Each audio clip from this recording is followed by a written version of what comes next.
maybe we just address a little bit about picking a good area. And the different managers can sit down with you and meet with you as agents directly on how to do that. But I just want to share a little bit of thoughts on picking an area. Sure. Because there's some things that mistakes agents make or some things you ought to look at. And you want to pick an area with decent home ownership, right?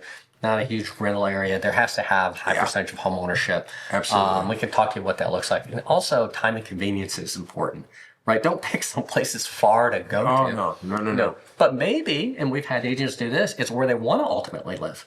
Yeah. We've had agents that farm an area that they then, that's their goal is to move into that area. So time and convenience.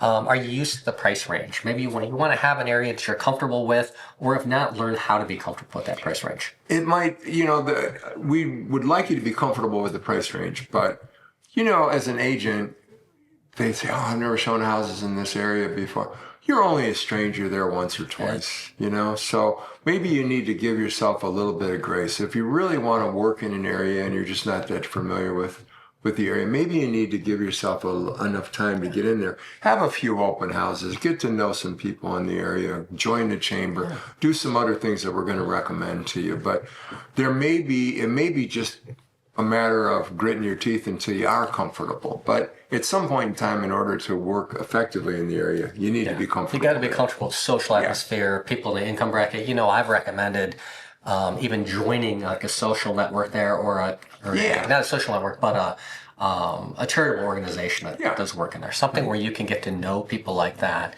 in a way that you can have that. Is there enough turnover in the area? Is it too stable? I used to always joke, if there's only 2 sales in a neighborhood, you get both of them, it's not worth the effort, Do right? your homework. Or is it too unstable, right? Some neighborhoods never sell. Right. Some don't. Right? Yeah. Some don't. Or is it too unstable where people are fleeing the area? Because is it moving up or is it moving down? Well, that's something to consider because we're talking a long-term commitment you're making. If there's too much turnover, what happens is that some of the houses you put on the market are not going to sell. Yeah. And in this particular area, you want to make sure when you're pricing property properly and conservatively in order to get a very, very high percentage of the houses that you have on the market sold. You really do not want very many, if any, expired listings on your watch. And you can look at the property mix 100% right. You can look at a property mix. Broad price range are relatively the same depending on where you want to concentrate. Is the neighborhood appreciating, depreciating? Is it convenient to local resources? Is this an area that's growing or is it not? Look at just where is it going? Where's this neighborhood going to be 20 years from now? That's because this is 100%, because this is a long-term commitment. One way to do it is to log into MLS and search by city.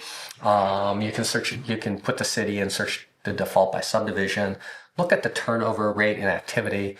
You want to make sure there's no more than one agent with 20% of the inventory. The reality is, and I know you can bump anybody off with the right market. Long enough and often enough, you can take anybody out. But who wants to do the lift? There's so many areas where there's no dominant player. The one thing I used to always recommend is a subdivision that was marketed by a builder and the builder's reps, because generally there is no agent, and those agents don't list other properties. Sometimes that's a really easy way. There's a lot of turnover there. So your manager will be able to share some different thoughts and ideas of different areas, but start looking at things, start showing some houses, get involved, and then start really narrowing down where you want to go.